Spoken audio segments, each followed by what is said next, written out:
আসসালামু আলাইকুম। আমি নাসরিন সুলতানা নাসরিনস ক্লাসরুম চ্যানেল থেকে নবম দশম শিক্ষার্থীদেরকে জানাই স্বাগত। গত ক্লাসে আমরা পড়েছিলাম ভাষা ও বাংলা ভাষা এই প্রথম পরিচ্ছেদটি। আজকে আমরা দ্বিতীয় পরিচ্ছেদ আলোচনা করব, বাংলা ব্যাকরণ। তাহলে তোমরা আমার সাথেই থাকো, আমি শুরু করছি। বাংলা ব্যাকরণ। ব্যাকরণ ও বাংলা ব্যাকরণ।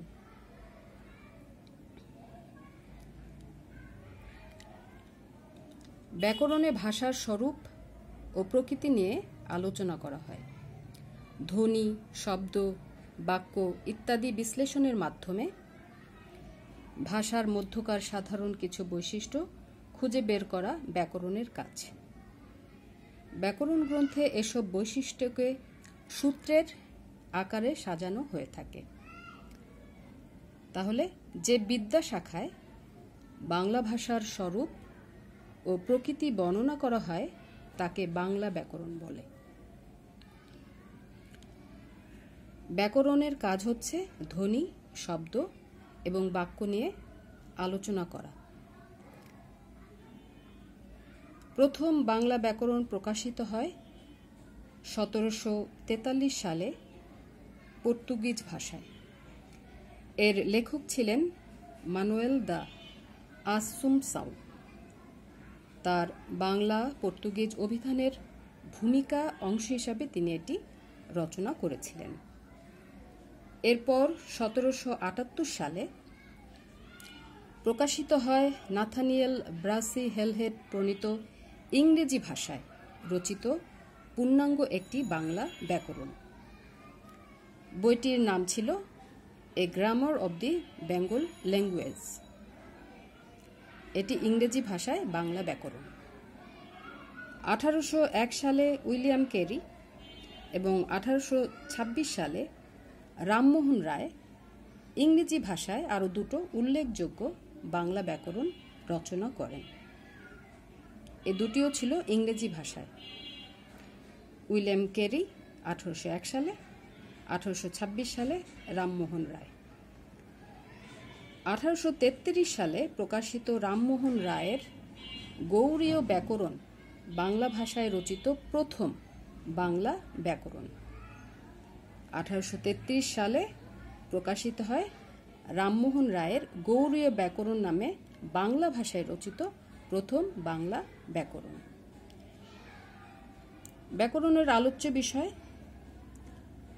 ভাষা হলো বাক্যের সমষ্টি, আর বাক্য গঠিত হয় শব্দ দিয়ে, আবার শব্দ গঠিত হয় ধ্বনি দিয়ে। ধ্বনিকে মূলত আমরা যখন লিখিত আকার দেই তখন সেটা হয়ে যায় বর্ণ। ধ্বনির লিখিত রূপ হচ্ছে বর্ণ। তাহলে যে ধ্বনি, শব্দ, বাক্য প্রত্যেকটি ব্যাকরণের আলোচ্য বিষয়।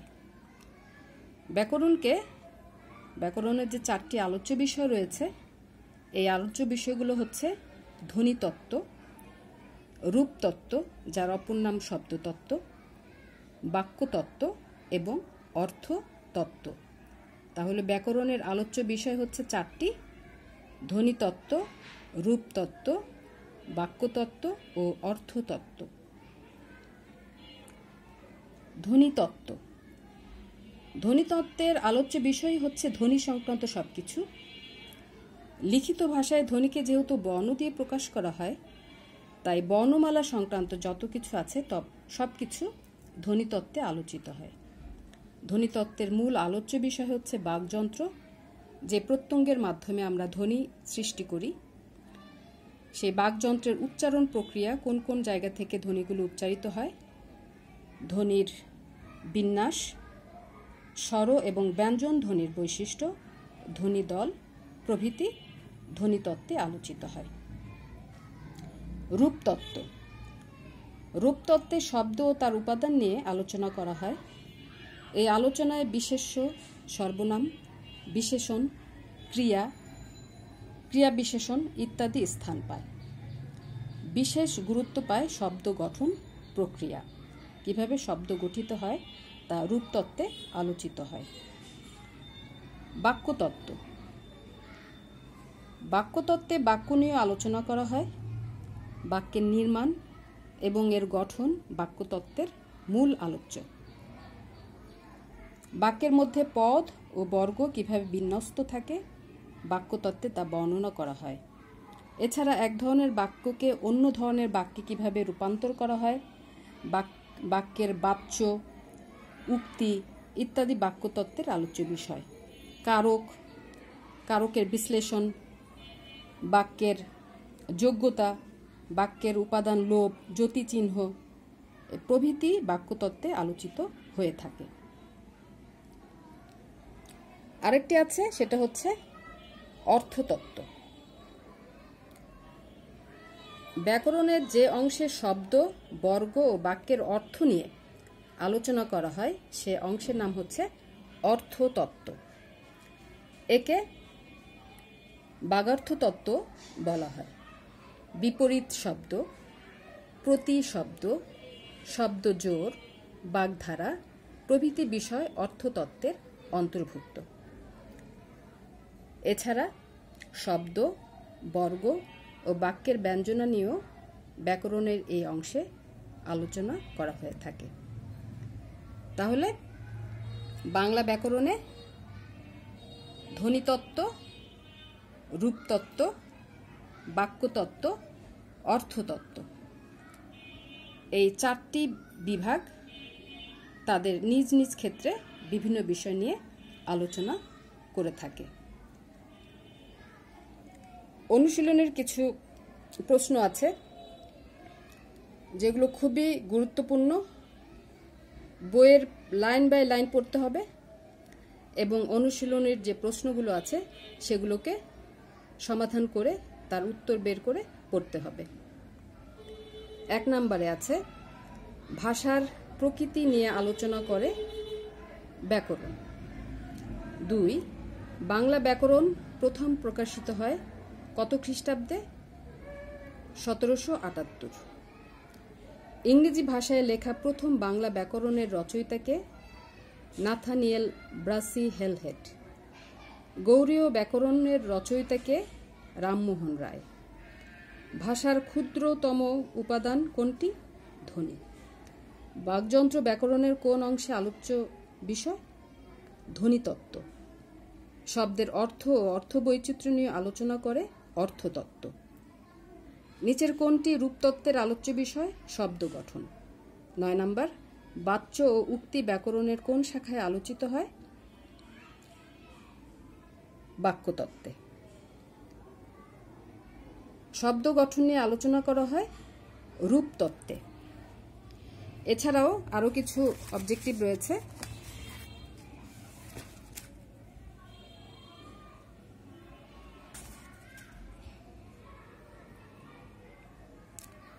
এক নম্বর পর্তুগিজ ভাষায় প্রথম বাংলা ব্যাকরণ প্রকাশিত হয় 1743 সালে। পর্তুগিজ ভাষায় রচিত প্রথম বাংলা ব্যাকরণের রচয়িতার নাম মানুয়েল দা আসুমসাও। ইংরেজি ভাষায় লেখা প্রথম বাংলা ব্যাকরণ বইটির নাম a grammar of the Bengal language. বাংলা ভাষায় রচিত গৌড়ীয় বাংলা ব্যাকরণ, গৌড়ীয় ব্যাকরণ প্রকাশিত হয় 1833 সালে। আমি আবার বলছি 4 নম্বর প্রশ্নের উত্তর। বাংলা ভাষায় রচিত গৌড়ীয় ব্যাকরণ প্রকাশিত হয় 1833 সালে। 5 নম্বর উইলিয়াম ক্যারি কত সালে ইংরেজি ভাষায় বাংলা ব্যাকরণ রচনা করেন? 1801 সালে। রামমোহন রায় রচিত ইংরেজি ভাষায় বাংলা ব্যাকরণ কত সালে প্রকাশিত হয়? 1826 সালে।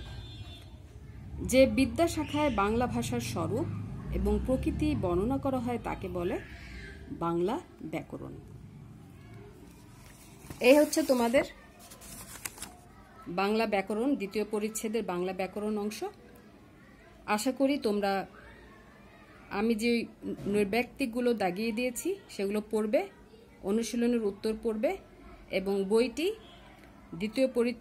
দ্বিতীয় পরিচ্ছেদের বাংলা ব্যাকরণ লাইন বাই লাইন পড়বে। তাহলেই পরীক্ষার সময় সমস্ত প্রশ্নের উত্তর ইনশাল্লাহ তোমরা পারবে।